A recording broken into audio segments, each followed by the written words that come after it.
Itong si Robin Hood Padilla, mga kabunyog, mga kababayan.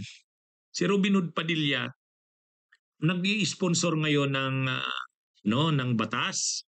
Ang ini-sponsoran niyang batas ay anti-troll, anti-troll farm bill. At ano rin yan, kontra rin sa fake news, sa disinformation.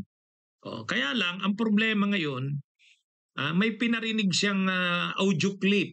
Maiksi lang, ang sabi niya, ang nagsasalita daw doon at nag-uusap ay si PCO, Palace Press Officer, PCO Undersecretary Claire Castro. Kausap daw yung dalawang vloggers ng DDS ay ng Marcos ng administration. Kumbaga pinapagalitan ni Yusik Claire Castro doon sa audio. Kaya lang ang lumalabas, hindi naman pala si si Yusik Claire Castro. Ha? Hindi naman pala si Yusik Claire Castro 'yon. O di na ano lang, ha? Na napahiya lang si Robin Padilla. Ayaw niya ng fake news pero siya mismo nag-present ng fake news. 'Di ba? Nakakahiya yung ganun. Nakakahiya yung ganun sa ginawa na yun ni Robin Hood Padilla. Kaya si uh, Yusik Claire Castro galit sa ginawa ni Robin Padilla. Kasi siyempre sabi niya, hindi ako yun. Hindi ako yun. Napahiya si Robin. Nakakahiya naman talaga yon. Sasabihin mo, galit ka sa fake news. Ayaw mo ng fake news. Kaya nga nag-i-sponsor ka ng batas laban sa fake news. And yet, ang pinopromote mo, fake news.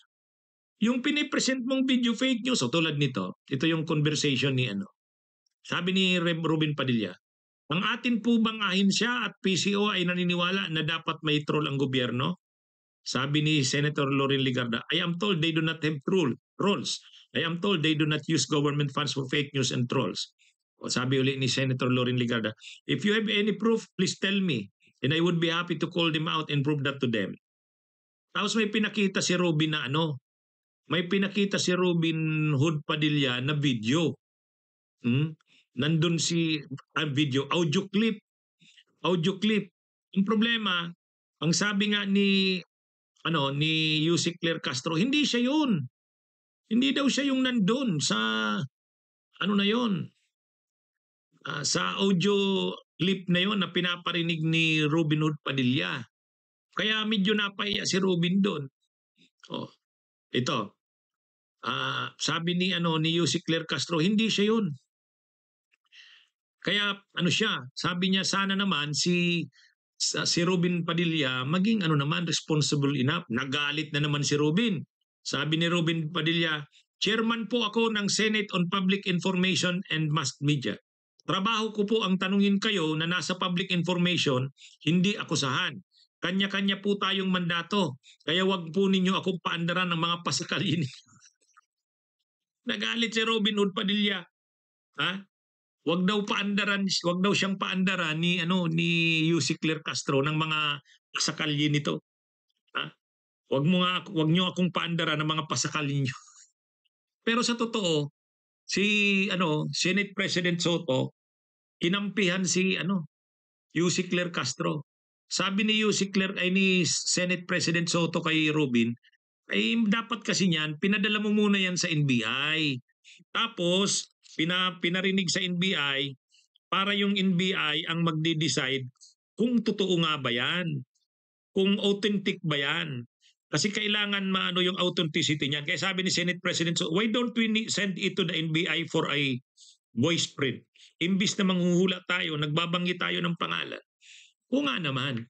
Kaya naman si Yusik Claire Castro nagre-react kasi binabanggit nga siya doon na siya daw yun. Ay hindi nga siya yun, sabi niya. Napahiya si Robin. O sabi ni Yusik Claire Castro, wag niyo naman akusahan na ako yan. Kaya lang, nagalit si Robin kasi napahiya. Sabi ni Robin, hindi niya naman daw inaakusahan. Sabi niya, chairman daw siya ng Senate Committee on Public Information. Ang trabaho niya daw, tanungin kayo na nasa public information, hindi akusahan. Kanya-kanya po tayong mandato kaya wag po ninyo akong paandaran ng paskalinyo. Dinaan na lang ni Robin sa mga pikon-pikon. Wag daw paandaran ng pasakalye ni Yusek Claire Castro. Pero ang totoo, siya namang nagsimula. Siya namang nagsimula. Oh, lalaban-laban siya sa fake news, tama rin naman yon. Laban siya sa troll, tama rin naman yon. Pero yung yung present niya ay fake news.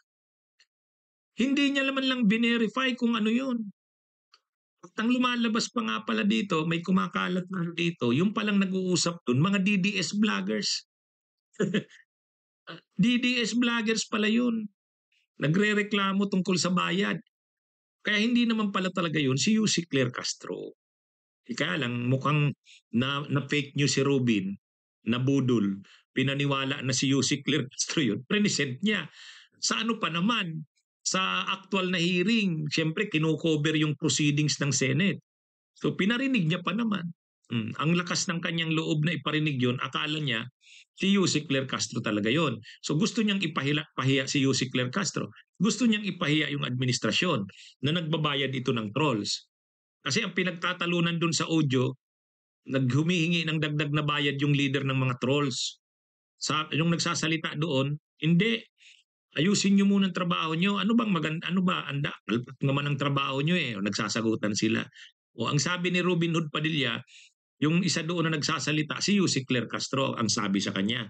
Ang sabi sa kanya, hindi naman na-verified, hindi na ano yung authenticity ng audio recording. Dapat talaga pinadala sa NBI kasi yun yung magbe-verify, verification kung totoo nga yun, kung sino nga ba ang nandoon na nag-uusap. Dapat ginawa muna ni Robin Hood Padilla yun. Naniwala na siya sa nagbigay sa kanya, ito, i-play mo ito, si Yusek Claire Castro ito. Hindi naman pala, napahiya siya. Nung napahiya siya, binara siya ni Tito Soto, dapat pinadala mo muna yan sa NBI, binara pa siya ni Yusek Claire Castro, nagalit na ngayon si Robin. Wag daw siyang paandaran ng pasakalye. Ay, Robin Hood Padilla. Ha? Kabunyog mga kababayan. Kasalanan niya naman eh.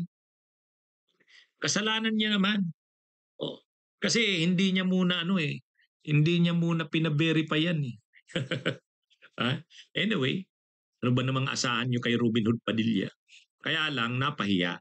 Kaya dinaan sa alboroto na wag mo nga akong paandaran sa pasakalye mo. Siyempre, senador siya eh. Yun naman, lang yun, undersecretary. Ang tingin niya, kaya niyang anuhin yun. Pero napahiya na siya. Bunyog, bunyog, halikan na kasama ka.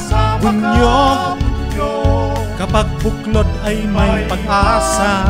Luzon, Visayas, Mindanao, isa ang pananaw. Sa bagong Pilipinas ang bunyog isisigaw. Bunyog, bunyog.